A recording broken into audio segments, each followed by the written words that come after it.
Guys, good morning. Welcome to my vlog. Ngayong araw ay ituturo ko po kayo dito sa farm. Ito po sila mga baboy namin na patining. So, malalaki na po sila, mga nasa 90 kilos na po sila.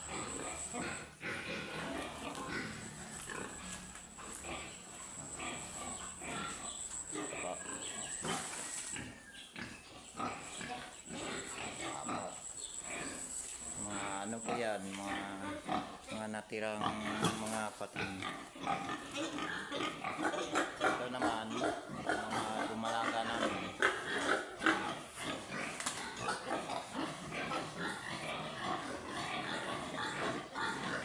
Dumalaga rin.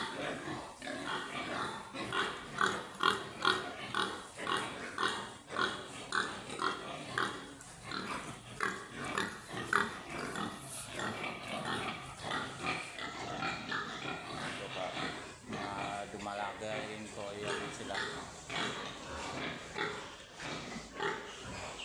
Yan po mga kapalit sa mga matagal ng inain. Ito po, baka sa mga naghanap ng lilitsyon, ito po sila, pwede pang litsyon. Tatlo po sila ang natira.